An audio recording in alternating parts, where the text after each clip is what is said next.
where Dr. Kalen says, I didn't always know what field of medicine I would specialize in and ultimately end up in.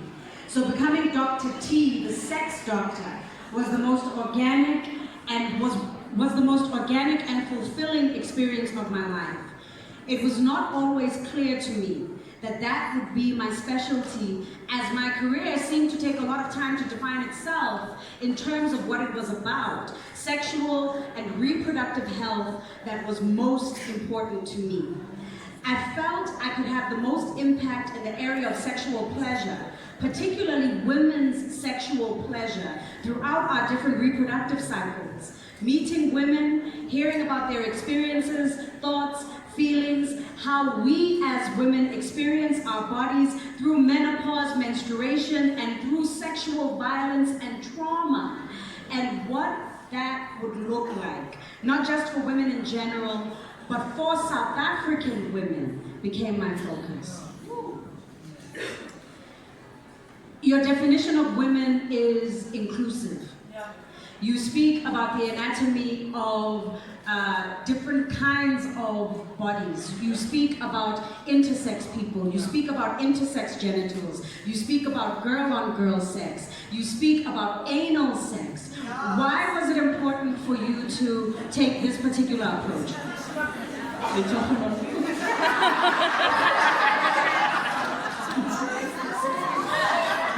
Moving on swiftly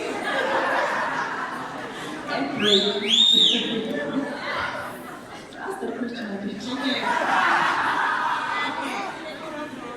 So you decided that, or your career pushed you, your journey pushed you towards a specific focus on sexual and reproductive health and pleasure, with a focus on women, right? And South African women. But in your definition of women, you include all kinds of bodies and all kinds of pleasure in this book. I'm pointing to the fact that, you know, like if you think this is a reproductive health care book, that it's speaking about sex and women's sex, that sex is not in a box.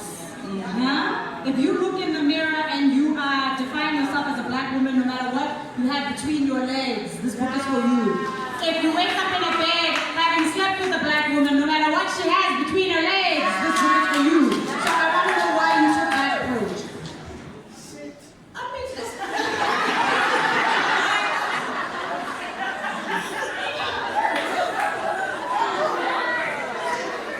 Again, there is something fundamentally wrong about how we view the world as he, she, and he's the most important thing, and sometimes she matters, and fuck the peers.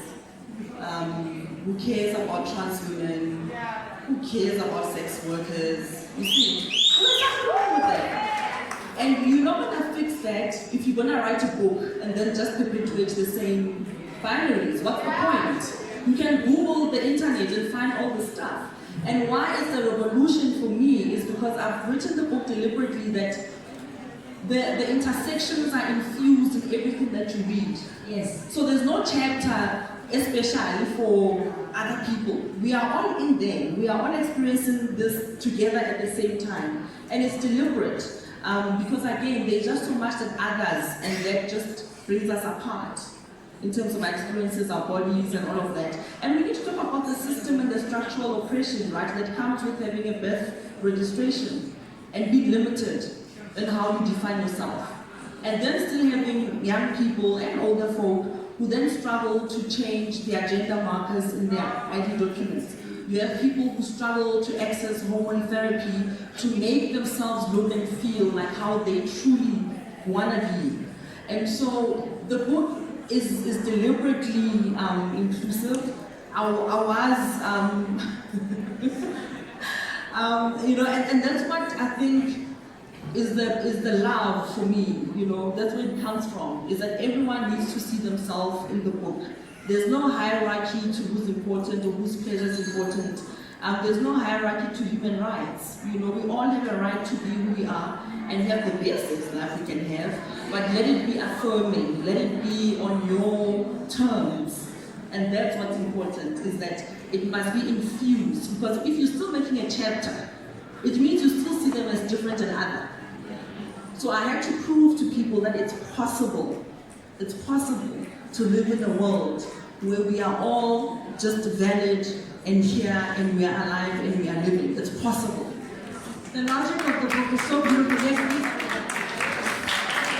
Often people will come and say, you know, I have a problem, I don't have an orgasm, I've been trying all sorts of things. And couples will come also and say, look, we're having trouble, we want to have a child, but we can't have sex. And often people will think that you're going straight to the medical stuff, to the test, to the ultrasound, all of those things. But the discussion is very important because you need to understand what's happening in relationships, what's happening with individuals, that they are not having fulfilled sexual experiences. And the question I ask women a lot is, are you having sex when you want to have sex? So who decides when are you having sex? It's often an erection that decides that it's time for sex. Then I ask them, so let's say you do want to have sex. Who decides how you are going to have sex? And it's like, Nando's for chicken. And then during sex, how does your partner know that this is the right moves? Like, how do you, what happens? Is there feedback? I no, I can't do that. So then how do you then explain where you want to be touched and where it feels good if you don't want to talk during sex? Like, it's fine that we can talk after, but it's possibly best during, isn't it? Question is, so when does it end? When I go for learning, is for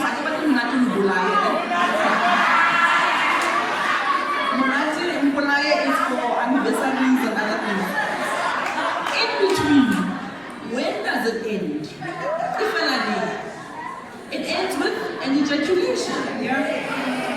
So sex starts with an erection, it ends with an ejaculation. and whose story is that? And in between, Libreda Miriri.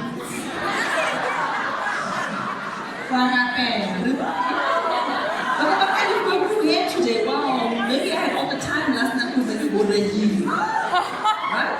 So talk about what it is that you want and what that is tied to consent, right? It's because we think consent is a matter of do you want to have sex, yes or no?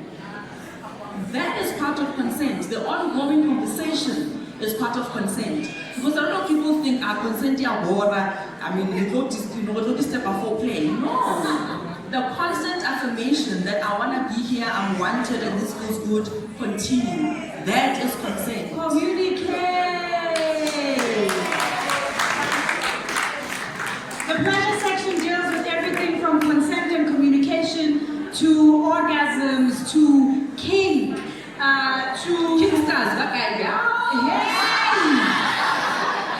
and then so we move from understanding our bodies to pleasure, understanding pleasure, and the final section deals with advocacy. So there's this beautiful journey from myself, me, to the body that I share, to how these bodies are regulated and treated in space by policy. Tlaleng sits on the Global Advisory Board for Sexual Rights.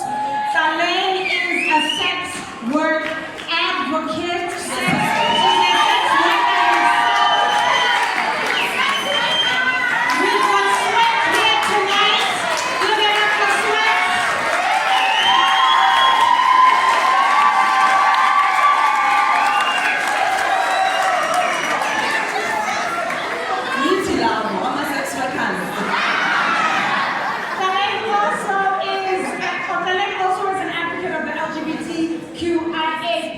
Community,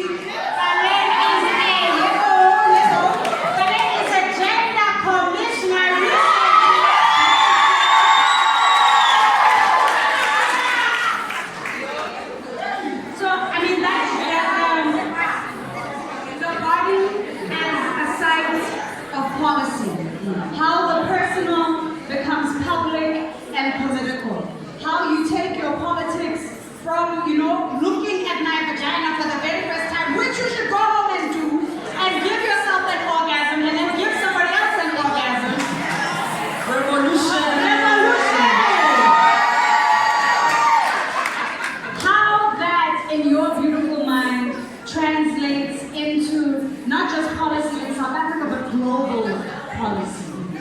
Please speak on that. So I had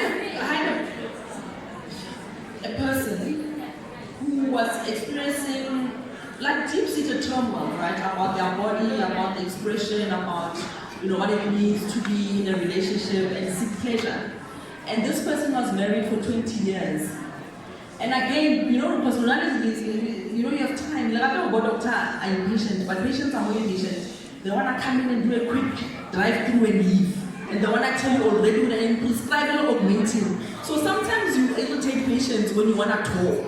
Because I don't want to talk, I know what's wrong with me, just step by inside. So it was the same with this patient. And the one thing I asked her was, when last did you look at your vagina? And she hadn't looked at her vagina in her entire life.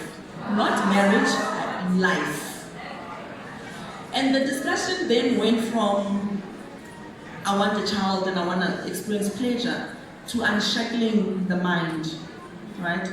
To saying to her, this is actually yours. It's not the church's, because apparently you are sinful and you make other people lust after you. It's yours, and not because the chief needs maidens in his community to parade once a year. Amen. If you know, you know. It's yours, and it doesn't belong to the church that tells you contraceptives are wrong, for example. Or to your father, who depends on you to behave so they can get a higher bride price. And so that moment, when she looked at her vagina for the first time, because I offered her a mirror, I said, I can leave so you can do this on your own. And she asked me to stay, and which I did. And she just cried. She cried. And in that moment, it was so simple. Just looking at your own body and being affirmed for the first time in your life as a 40-year-old woman that this is yours. It's not for someone to take or do things unto you through it. It is yours. It's yours to have an abortion if you want. You see, it's yours in all forms. It's yours to groom and bedazzle and wax and put diamantes and tattoo, and it's yours in all aspects. And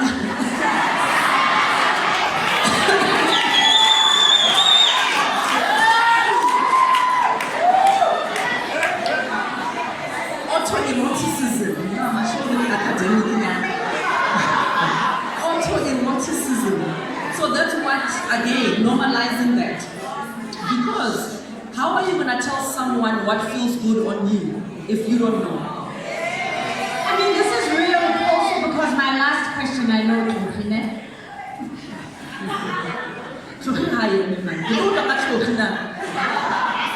So there's this, I want you to talk about this gag policy, right?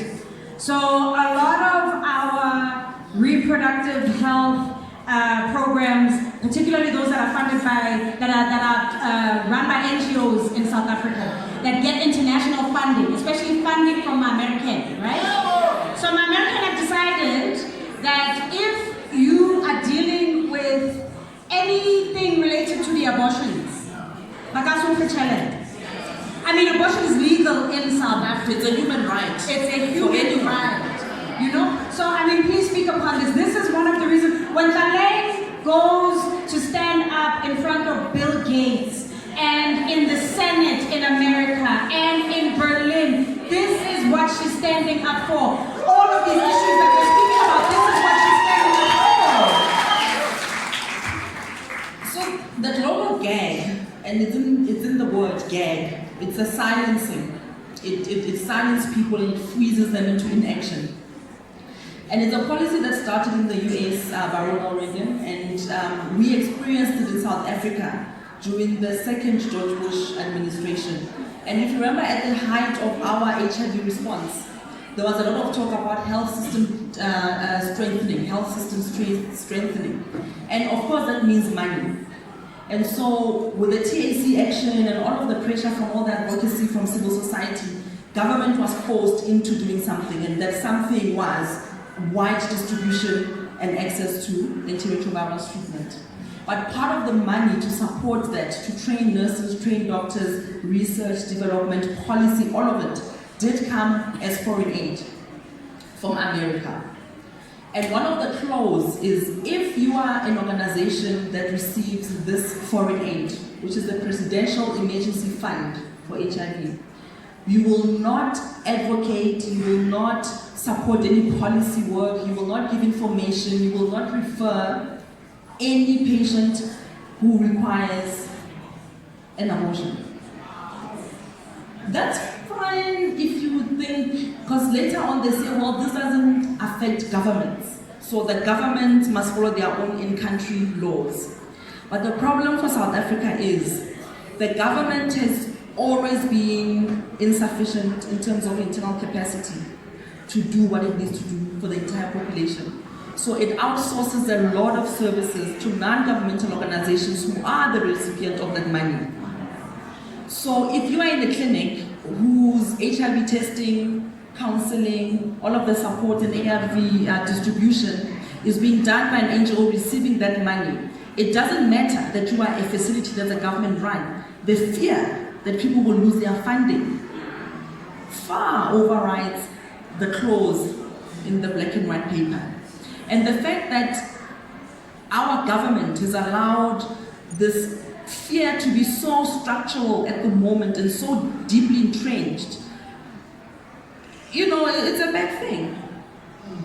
It's a really bad thing. That's why we're happy that you are there during the gender commission. To advocate and make noise. I want to live in a country that is defined by the policy that is in your beautiful mind. The policies that are in this book, the World Vision for Women's Health that you have. We are so proud of you. We love you so much. Please buy this book. Buy this book for every girl, woman, child, mother, grandmother, everybody with a baby who sleeps with a woman. Buy it for them too, because they need to know.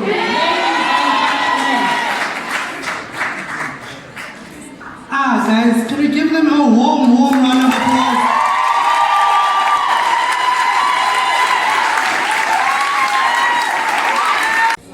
Hola, it's again that time again for Blind Stories. Today we've got a special book today. Yeah, the revolution. Yeah, the revolution. So yeah, tell us about the book we're here today.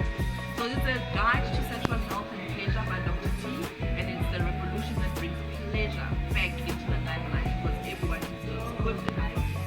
Yeah. Blind cocktail. Yeah. So the thing I always like is to tell people what makes you happy. What makes you happy? Tell the people in Africa what makes you happy. S-E-X. In the words of Toni Morrison.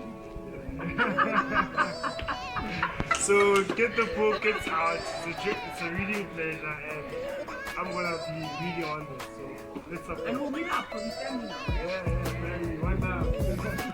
Thank you.